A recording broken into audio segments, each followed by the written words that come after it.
सभापति महोदय, आपने मुझे मांग संख्या 20, 21, 22 प्राथमिक शिक्षा, माध्यमिक शिक्षा और उच्च शिक्षा पर बोलने का अवसर दिया। आपका बहुत बहुत धन्यवाद। माननीय सभापति महोदय, गत 4 वर्षों में हमारे राज्य के लोकप्रिय मुख्यमंत्री अशोक जी गहलोत ने, हमारे शिक्षा मंत्री बी.डी. कल्ला जी ने, उच्च शिक्षा मंत्री राजेंद्र यादव जी ने और शिक्षा विभाग ने इन 4 वर्षों में अनेक नवाचार किए, जिससे कि शिक्षा को मजबूती मिली, शिक्षा में गुणात्मक सुधार हुआ। शिक्षा के क्षेत्र में राजस्थान शिक्षा विभाग ने नए आयाम स्थापित किए हैं। माननीय सभापति महोदय, बाबा भीमराव अम्बेडकर जी ने कहा था कि बच्चे के पैर में चाहे चप्पल जूते न हो, लेकिन उसके हाथ में किताब होना अति आवश्यक है।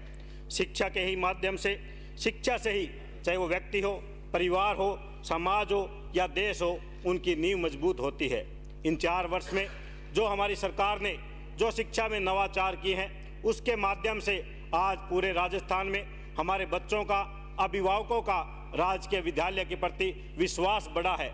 इसी का कारण है कि इन राजकीय विद्यालयों की तरफ हमारे अभिभावकों का कि विश्वास बढ़ने की वजह से नामांकन संख्या भी बढ़ी है। अगर मैं विपक्ष के साथी जो कह रहे हैं, मैं उनसे कहना चाहता हूं कि आप तुलना कीजिए कि आपने अपने 5 वर्ष के कार्यकाल में क्या किया और इस 4 वर्ष के कार्यकाल में राजस्थान की सरकार ने क्या किया। तो मैं उनको बताना चाहता हूं कि आपके 5 साल के कार्यकाल में आपने कोई भी नए प्राइमरी स्कूल नहीं खोले, जबकि हमारी सरकार ने 266 विद्यालयों को खोलने का काम किया।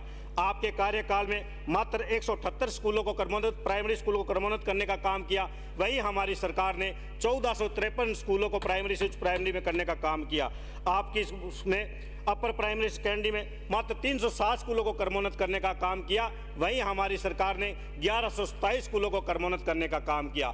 इसके साथ ही मुख्यमंत्री गत बजट में 3864 को एक साथ जितने भी माध्यमिक विद्यालय थे, पूरे राजस्थान में पक्ष और विपक्ष के सभी साथियों के विद्यालय को क्रमोन्नत करने का काम किया।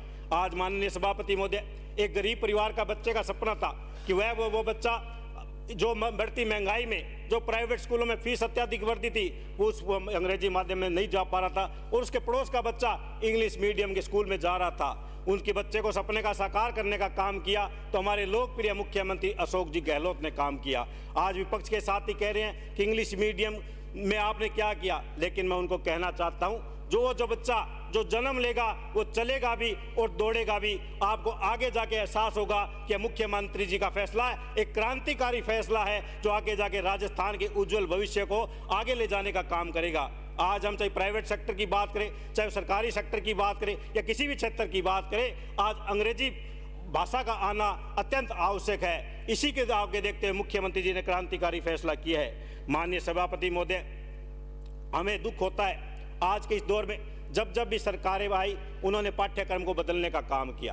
कांग्रेस सरकार ने देश के संविधान के अनुशंसा के हिसाब से पाठ्यक्रम को किया, लेकिन हमारे विपक्ष के साथी अपने एजेंडे को भी इसमें शामिल करने का काम किया। यह वो आने वाला समय में यह सही नहीं है। माननीय सभापति महोदय, हमारे मित्रों ने भारत की जो धर्मनिरपेक्ष छवि को पाठ्यक्रम में आघात लगाने का काम किया। जब भी उनके सरकार आई, उन्होंने पाठ्यक्रम में इस तरह के बदलाव किए हैं। सभापति महोदय, यह सब हम सबके हित में नहीं है।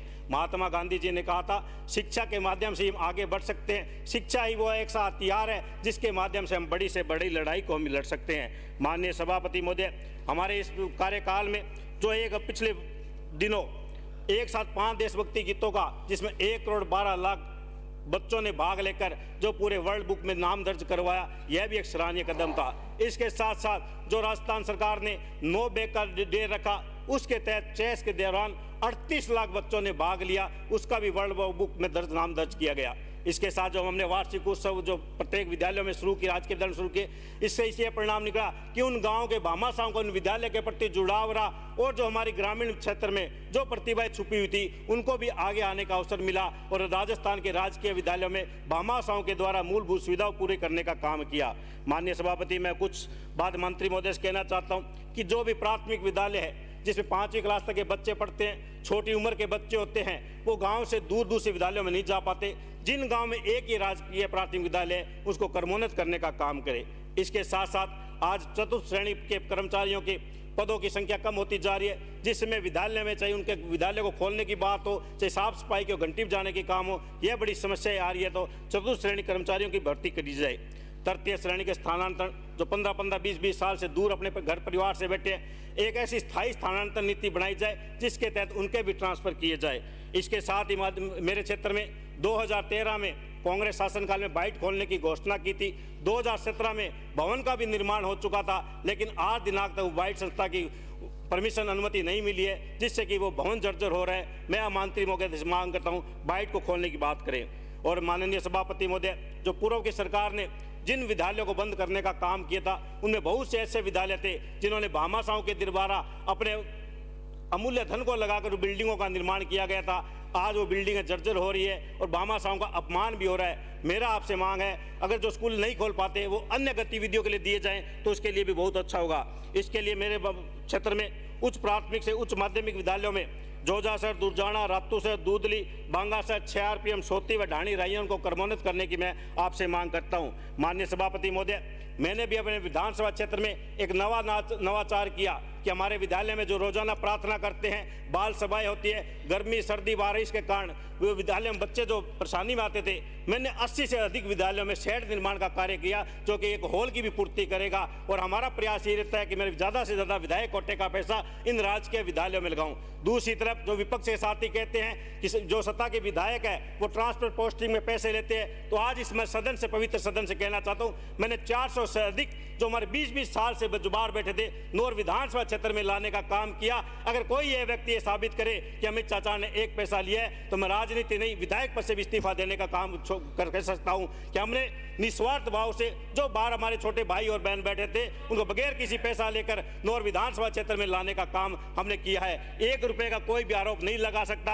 अगर भी कोई 1 रुपए का आरोप लगाता है विपक्ष का साथी, तो मैं विधायक पद से इस्तीफा देने का काम करूंगा। और आज इस सदन में, पवित्र सदन के आपके सामने कहना चाहता हूं, माननीय सभापति महोदय, मैं आपसे मांग करता हूं कि जो हमारे शिक्षकों की, क्योंकि यहाँ शिक्षक भगवान का रूप है, शिक्षक वो व्यक्ति होता है जो हमारा बच्चा जो स्कूल में आता है एक मिट्टी का पुतला होता है, और शिक्षक अपने ज्ञान की बदौलत उसको एक नया रूप देता है। उनकी जो मांगे चली आ रही है उसको आप दूर करने का काम करें। आपने मुझे बोलने का अवसर दिया, इसके लिए आपका बहुत बहुत आभार, धन्यवाद। जय हिंद। श्रीमती कल्पना देवी।